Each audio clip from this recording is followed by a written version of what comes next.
Now let's set 4 to 1 and see what happens. So if I set 4 to 1 before everything happens, as you can see, the nozzle is spraying water like crazy, and it didn't even detect the bottle. Hello everyone and welcome back. Today I'm going to be teaching you how to hack ICS systems. These are systems for industrial control, and they're used in factories and similar stuff. This current example is from TryHackMe, and it's actually an example of a factory which is filling water bottles. So this is really interesting to us. We can even hack the bottles to go way too fast. We can even hack the nozzle that sprays the water to overflow the bottles and stuff like that. It also has a visual representation of what's going on. So it's a really cool and a fun challenge. So anyways, let's jump into the Kali machine right here, and you can see on TryHackMe we have the attacking ICS plant number 1. So we're going to learn how to discover and attack the ICS using Modbus protocol. This is a protocol over which the communication will be done, and we also have a GitHub link to what software will be used, and we will have methods on how to exploit it. We'll go through all of that through these 5 tasks. It's going to be pretty quick and fun. So OT is operational technology, and OTs monitor and control industrial operations. As for the process itself and the systems that control the whole process, we have SCADA. So SCADA is supervisory control and data acquisition systems. The SCADA system is also used in the factory that we're going to hack. So as you can see, SCADA has a couple of parts to it: supervisory computers, the programmable logic controllers, communication network, remote terminal units, and human-machine interface. In short and simple words, industries are managed by sophisticated mission-critical computers, SCADA systems. Security is not the first priority in OT and ICS, and one proof for that is that the operators can manually override the behavior of the plant via mouse, keyboard, and touchscreen locally or remotely. Now, even though this is convenient for factories, you can already see where the weak points might be. A malicious software can override a behavior of the plant like HMI does. So no answer needed for this one, so let's go to the next one. So now we're going to get known with the Modbus protocol. So Modbus uses registries. It works on a master-slave system where each slave has a unique 8-bit address. So Modbus data is used to read and write the registers, which are 16 bits long. We're going to take a look at that later because we have a Python script that the challenge will give us right here on the download task files, which when connected to the IP through a certain port, it will show us the registers that we're talking about. It's going to be 16 characters, ones and zeros. We're going to take a look at that later. So we have 2 types of registers, the coil and discrete input, and they're 1 bit long. The coils are readable and writable, while the discrete inputs are readable only. These are the 2 types that we're interested in, but there are even more types. As you can see, discrete input, which we mentioned before, 1 bit RO, read only, and then we have coil, read and write, 1 bit discrete output. And we have input register 16-bit, which is read only, and we have holding register 16-bit, read and write. So don't let this confuse you. It does seem like a bit much right now, but when I show you on a practical example, you will understand everything. It's really not that complex. So most common functions for Modbus, so these are actually the codes that we can look at. So when I mentioned that we're going to have zeros and ones randomly placed, this is what I was talking about. So from 1 to 16, it doesn't say the other ones right here, but that's because they're not relevant to the challenge. So from 6 to 15, they'll all be zeros. And 16 will be 1 as it's write multiple holding registers. So it will be 1 because it often writes multiple holding registers. You will see that even before the water starts filling up, we will have 16 being 1 all the time. So that means it's active. And we have read coil, and then read discrete input, and then read holding register. So through getting to know the system, you will realize which one is for what. So one of them will be for the sensor for how fill up the bottle is and everything. As you can see, Modbus uses TCP and encapsulates the RTU requests and responds data packets in a TCP packet transmitted over a standard Ethernet network. Now, we will not be using Ethernet because we're not physically there, but part of the challenge is that it's in our network and we can just connect to it over Wi-Fi. The TCP Modbus standard port is 502, and we will not have to specify this because in every script there is 502. Everything will be way more clear when I download the scripts that I'm talking about. So before starting, download the attached script package and install the Modbus TCP library for Python. So you can just press the download button up there right here, download task files, and then unzip it, and you can run this command. So make sure you have Python 3. If you don't have pip3 either, it's going to ask you to install it. So just press enter Y and everything so it goes well. But if you don't, you can just copy this and you can open the terminal and you can just paste it in the terminal, and I have pip3 installed and it will install everything. But if I don't have pip3 installed, I'll just run sudo apt-get install pip3 or python pip3 and stuff like that. So Python 3 is also installed. If I run Python 3 version, I will see that we have Python 3 running. So this is good enough for us. If I go into the downloads, I actually have extracted the download that we had before in a scripts folder. So if I enter scripts, this is the contents of the zip file that I was talking about. So you have the discover.py. This is the one that we're going to look at the most at the beginning beginning because when I cat discover.py, we will see that it imports some modules. Doesn't really matter for us. It takes in the IP. This is the first argument, and it connects to the port 502. So that means when we spawn the machine, we will connect to the machine. So once we're connected to the machine over this port and this IP, so once we're connected, it's going to keep doing this. There is the while through right here, and it's going to read these registers that we talked about from 1 to 16, and then it's going to print them out. And I added the line right here for the counter because I want to know where exactly the water filling up goes, right? But then I realized that we actually have a visual representation on HTTP, so like a website, right? But you're going to see that in a moment. So this counter isn't usually here, and this isn't usually here. And then we have timed out sleep and 1, so it's going to sleep for 1 second. You can remove this if it's too slow for you, but it's better to leave it because you can read it easier. So anyways, right here we have which is the function used to read the holding registers in the Pi Modbus library. So this is the first question. As I said, we're going to take a look at our discovery.py. This is the one that's going to read stuff. And as you can see right here, we have a function client.read holding registers, and it reads from 1 to 16. So this is the function that we're talking about. Really simple Python. If you know basics of Python, this should be easy enough. If you don't know basics of Python, it shouldn't be complex either if you learned any other programming language. I definitely recommend knowing some programming languages because you're just going to need it in hacking. So now it asks us which is the function used to write holding registers in Pi Modbus library. Obviously the script discover.py doesn't write, but set registry does. These other ones are attacks, so you don't have to worry about those. This doesn't really matter for us right now. So let's cat into set registry, and as you can see we have Modbus client, but that's not the one. That's just connecting to the client. As you can see, IP and the port, and then we have write register. So this is clear enough, so it's write register. So we solved this one, and now we have to spawn the victim machine. Let's just press start machine and wait until it starts, and we can connect to a plant using the browser just to see the visual representations. Now it also mentions that we have 3 phases. So first it initializes everything, so that means the roller moves and the first bottle is under the nozzle. It's getting ready to be filled up. Then after that it's filling with water, and the sensors are actually telling the system where to stop so the bottle doesn't overflow and stuff like that. Then we have moving. Once the bottle is filled, the roller starts again moving the next empty bottle under the nozzle. So after one bottle is done, it's going to the next one. So this is 3 phases right here. But then again, when the phase 3 ends, the phase 2 starts again, so that makes sense because of the bottle moving and stuff like that. From the 3 phases above, we can observe sensors used to read a state of a plant and actuators used to alter the state of a plant. Don't get confused by this. Imagine this as getters and setters or something like that. Or to be more precise, sensors are the ones telling us what's happening, and actuators are the ones saying, yeah, we can change what's happening and make sure that it goes according to the plan, no matter what the plan is. Now, if I copy the IP, let me just show you something, and visit the IP on HTTP, you will see that we actually have a visual representation. It is a no VNC, and we have only one option to send Control-Alt-Delete, and we have escape to restart. Now let's take a look at what's happening. These are water bottles. Let's just imagine they are. They don't have the top, but it doesn't really matter. This right here is the nozzle, so as you can see, the water usually flows through this, and it fills up the bottle. This is water in the bottle, and the red is the sensor, how full the bottle is. So it stops at red. So this is a sensor, so that means this is a sensor too. So what is this for? Can you guess? Can you assume? Well, as you can see, the sensor stops right here at the bottom, so that means this right here is the sensor for the next bottle. So when it goes right here, we'll detect this bottle is empty and it will start filling it up. As you can see, that's happening right now. And once it's filled up until this point, it will stop and go to the next one. So it's pretty straightforward. You can press escape to restart the whole plant, but we're not interested by that right now. So now let's go answer more questions. How many phases can we observe? As you remember, it was 3 phases that we talked about. How many sensors can we observe?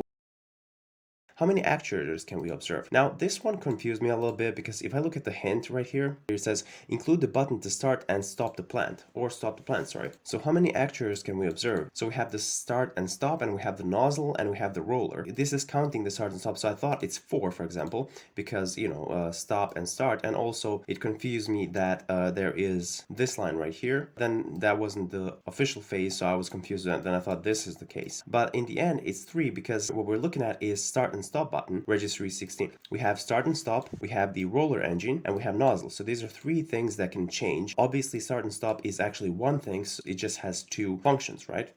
Now the next question is using the script discover.py, how many registers can we count? Now this is where it becomes interesting. So all we need is this IP right here, and we have to go back right here to my scripts. And if I cat discovery.py, you will notice that the only thing that we need is the IP, which is sysargv1. So that means all we have to do is run Python 3 and then our discovery.py, and then we have to provide the IP. So it's going to take this IP and it's going to read everything that's happening. So when I press enter, nothing will happen right here. Everything will go as usual. But if I take a look right here, here, I can see some numbers. So if I stop this, right, Control C, I can see how many numbers there are. I counted the numbers and it's 16 of them. It makes sense. This is what I talked about before. If I take a look right here, this is the numbers we're talking about. So now we don't know what exactly is happening right here because Modbus has read coil, read discrete input and stuff like that. But this isn't exactly what we want. Like we don't know which one is for the nozzle, for example. As you can see, the first 16 didn't have described this one is for the nozzle, or this one is for the roller, which makes sure that the bottles move. So we're not sure which one is for which, but as you can see, we have this description that's usually used. So the only thing we can refer to here is you can read these and assume what they're for as far as the registers go. But as far as physical stuff goes, like, nozzle and stuff like that, bottles moving in the sensors, we're going to get to that later. These are mostly unchanged. The first 5, I think, are the ones that are relevant to us, and the last 2. Now, the next thing that we have to do, how many registers do we count? We said 16, and that is the correct answer. After the plant is started and the bottle is loaded, how many registers are continuously changing their values? Now, this is where it gets interesting. We want to continuously read what's going on. So we're going to send a request. So we have 0, 1, 0, 1, and then we have zeros, and then we have 1. So now we're going to wait right here and see what happens when it changes. All we have to do is catch the change in these numbers because that's what's relevant to us. We're looking at the registers. And as you can see, we have the first one, so we can stop this. So now let's take a look at the change. So how many registers are continuously changing? So as you can see, the only change of the values and everything stays the same above this point, it seems, is right here at 24 and 25. It doesn't have to be at this one. It depends where the system is. The first time I ran this was around 30 something. So the change is right here. And as you can see, you can pretty much guess which ones are changing values. You can see that the last one stays the same. Everything else stays the same. So the first 4 of them change values. So that gives us the answer. It's actually 4. So that is correct, which is the minimum observed value. So do not get confused by the counting number. This is what I implemented, so this is not what we're talking about. What we're talking about is right here, which is the lowest number, it's 0. Which is the maximum observed value, it's 1. Because everything seems to be binary. Which registry is holding its value? So which registry is holding the value of 1? Now, I was confused by this question as well because a lot of them have 1s and I wasn't sure what they mean. Do they mean before the bottle is loaded and everything, or do they mean after? Then I noticed that we have one thing going on and it is constant 1s right here.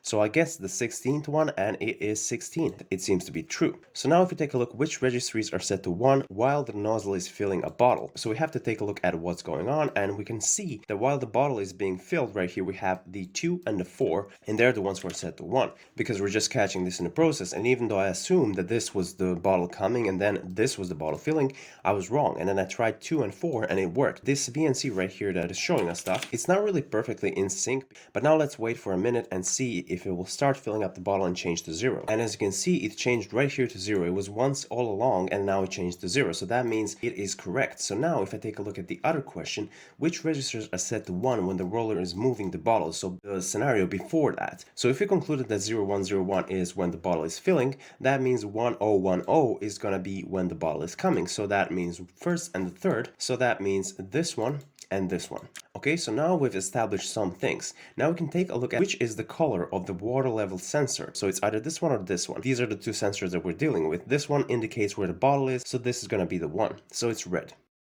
Now the next question is, which is the color of the bottle sensor? This is the other one, so it's green. And the next question is, if you observe the plant at the very beginning, which is the registry associated with the roller? What we have to do is we have to restart this, and before that, start listening again, press escape, and now it might pop us out because it's restarting. But now we started right again, and as you can see, we have a lot of zeros and then we have 1 at the end. So it's not 16. 16, it seems to be like the power or something, right? But as you can see, the only thing that's on is 1. Now, of course, they're gonna turn on, and now it's going to be normal, as you can see, back to normal. But if I go back right here, the only thing that was on was this one and this one. So it's either 3 or 16. Now, since there is only one number required here, it's probably 3. And plus, we've noticed that 16 is always on. Based on the previous answer, which is the registry associated with the water level sensor? Let's press escape again. And now let's run the script again, and we're going to monitor what's happening. As you can see, right now it's moving, and as I said, number 1 is the indicator of the roller thing, and it's on. So since the roller is moving only when the bottle is filled, you can pretty much notice that number 1 is the one changing right here. So once it's filled, the sensor will go off and then it will continue moving, right? So as you can see, it continues moving. That means this one goes off. So it's 1. So I tried that and it seems to work.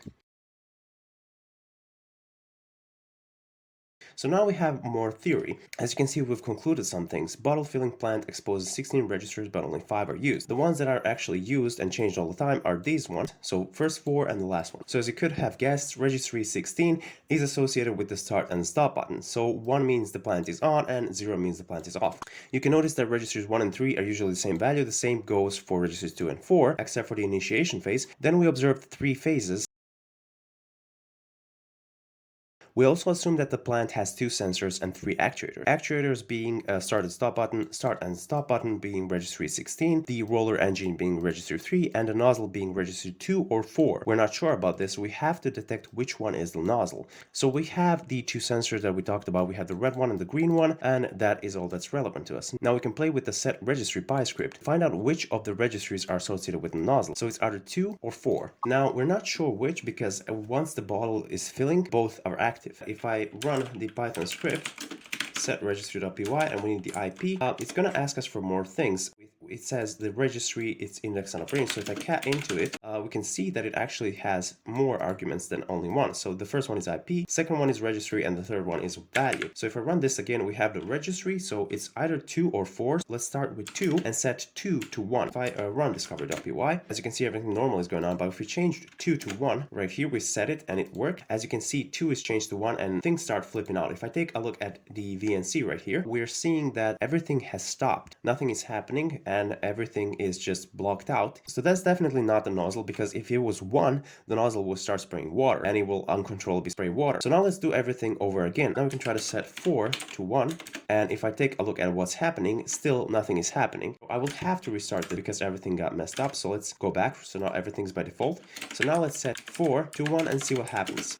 So if I set 4 to 1 before everything happens, as you can see, the nozzle is spraying water like crazy and it didn't even detect the bottle. It's going nuts. So that means number 4 is the nozzle. But as you can see, it isn't active all the time because the rest of the sensors are normally starting the way they're used to. And as you can see, there is a bit of a problem because it seems to have detected something right here that it shouldn't have and it can't move on. So it was the 4th registry. So that was cool. You can pretty much see how we can overflow everything. Now we're going to go to attacks. Now this is where the cool stuff starts. So as you can see, the first thing we can notice is the registry 4 is associated with the nozzle, which we concluded. This is associated with the rollers, so the one moving the bottles. And this one is the water level sensor. So this one knows when the bottle is full enough. And the first one, it's associated with the bottle sensor, so it detects where the bottle is. And then we have register 16, which, as I said, is basically on and off. So now we can abuse this by running the scripts. We can do all of this manually because you can pretty much guess what happens if I make sure that the nozzle is running and make sure that the rollers are running and everything else is off. You can pretty much guess that it's going to start spraying and moving the bottles and nothing's going to get filled. The sensors are going to be off and you get a mess. So anyways, let's start with this. Shut down the plant and avoid the plant manager starts it again. We can take a look at our attacks right here. We have the stop fill and stop fill. We have the attack shutdown and we have attack shutdown too. So obviously hierarchy goes. We can start Python 3 attack shutdown 1.py and then we can paste the IP. And if we do shut it down, we're going to see right here that it will stop working. So now the next thing that we want to do is start the plant, open the nozzle while the bottles are moving. So this is an interesting one. We can stop this. And we can see attack move fill. I think this is the one. Let's take a look at the hint. You can see it's going to tell you which script to use. So we can use Python 3 attack move fill.py and then the IP. But we have to first restart this, I think. So let's restart this. When I run this script right here, as you can see, the nozzle will start spraying insanely. And as you can see, the whole system is flipping out. And this is exactly what we wanted to see. It looks really cool. Imagine this in a real life scenario. And as you can see, the water is flowing everywhere. And it will get into a bottle a little bit, but you know. Alright, so this is what we had to do. And we've done that too. Start the plant, open the nozzle, and stop the roulette. So Python 3 attack stop fill.py. And then the IP. And if I run this, see, it's not really stopping the roller, so I'm actually confused as to why this didn't work. So we can actually sudo nano, and we can see what's going on under the hood. As you can see, the registry 3 stops the roller. So for some reason, it didn't stop the roller. I'm not sure why. It is the 3rd registry and it's set to 0, so that should have worked. So this one actually didn't work for me. Everything else seems to be working fine. I used the same script that I should have. So the roulette was number 3 and it wasn't stopped, even though it was set to 0. So I was confused. Maybe something bugged out. It worked for me yesterday and it should work for you perfectly. Just restart the machine or something.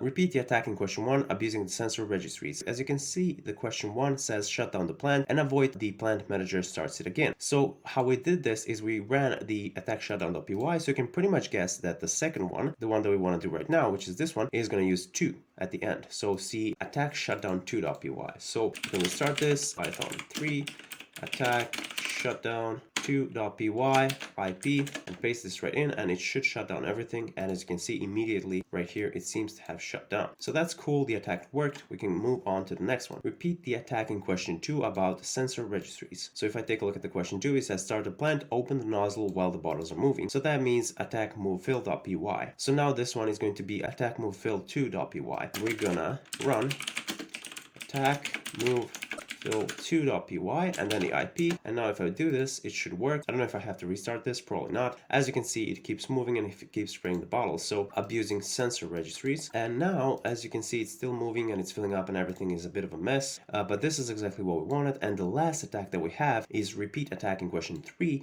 abusing sensor registries. So the same as the question 3, start the plant, open the nozzle, and stop the roulette. So the nozzle should start spraying. So we have to do the same thing, but we have to abuse the sensor registries. Attack stop fill.py, but we're going to use 2 fill.py and the IP. And when we run this, it should work. Let's see what's happening. As you can see, now the roller isn't moving. So I don't know why previously it didn't work, but now it works perfectly. The rollers are moving, but then this one is spraying like crazy. So anyways, that is basically it for the attacks. And you can look into all of these Python scripts easily. Like let's say attack stop fill 2.py, sure. And you can see what's actually happening. This is just the imports that we need, and it's specifying that it's Python 3. And right here, we're just specifying we need the IP. It's just connecting to the machine, right? When it connects to the machine, it runs while through. It's the same for basically most of those, except for the discovery and set registry.py. And what it does is we have the write register, and it says which register and write what value. So it's either 1 or 0. And as you can see, bottle is not filled on the first one. Bottle is under the nozzle. Stop the roller. As you remember, roller was number 3. 16 was start the plant. And that's how everything works right here. So the reason we did it in the while loop is because we wanted to keep doing it so the factory doesn't automatically restart some things. So we repeat changing values. But if I take a look at the script, which is monitoring what's happening, you can actually notice that all we did was basically we noticed which one is for which. So what we did is we basically changed the values that we wanted. So we changed the first 4 values accordingly to what we wanted to do. Turn off the sensor, make sure that the nozzle is spraying water, uncontrollably, or completely turn off the system with 16. In my opinion, this challenge is one of the most fun challenges that I've done because it's really cool. It shows you basically how to hack a factory. It is insane. It's something new that I haven't seen before, that I haven't done before, and I definitely recommend it to you guys just to have some fun. And it really teaches you how to adapt to a certain system that you never controlled before and how to, get to know it. So anyways, that's it. Thank you so much for watching and have a nice day. Oh yeah, just another thing. Thank you for all the subs and thank you for all the views and likes and thank you for visiting the live stream. It means a lot to me and I hope you guys learned something, and if you have any questions, ask me in the comments or on Discord. I always answer them pretty fast. Have a nice day.